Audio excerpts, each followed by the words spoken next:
talk about in your book about multi-level group selection and things like that. Yes. How much of that adaptive process, according to you, is mechanical evolutionary process versus intelligent design, as in basically people coming up consciously with solution? Because it seems too few feel biological. Yeah, too few iterations to be effectively a blind process that's just evolutionary. I'm curious how you reconcile. Yeah, but those evolution things. is much more general than biology.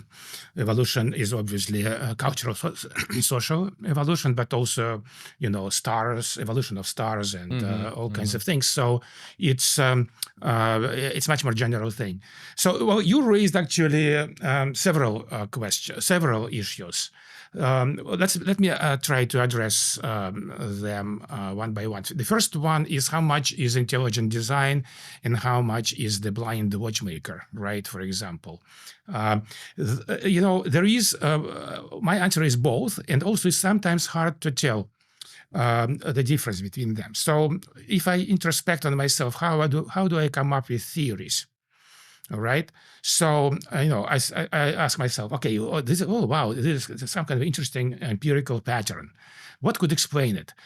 And then I could run through hundreds of possible explanations in my mind. And because I know a lot of history, I immediately say, no, this is not, this couldn't be it, that couldn't be it. This has potential, so on and so forth. So how much of that is intelligent design and how much is selection by consequences? Yeah, I guess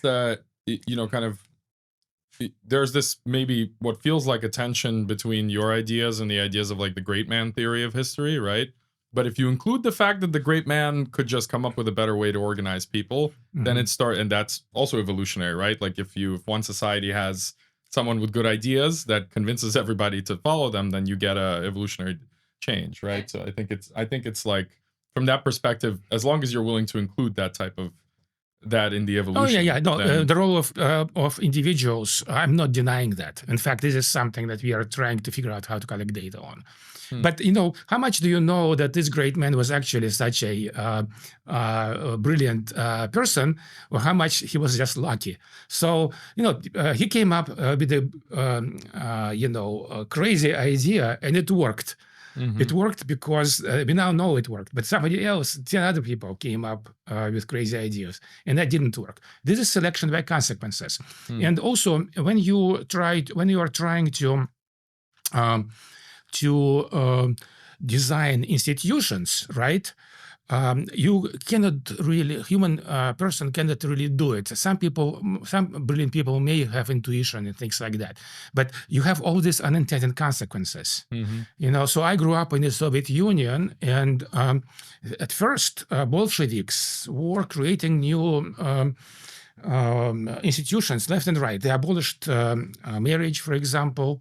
They abolished church and did a lot of other crazy things. Right, and then they abolished. They put farmers, peasants into collective farms, which only ended when the Soviet Union collapsed, and it was a big reason why Soviet Union collapsed. But for example, Stalin brought in marriage during World War II. And also, they actually brought in some of the church back because they found that it would help. It was helping to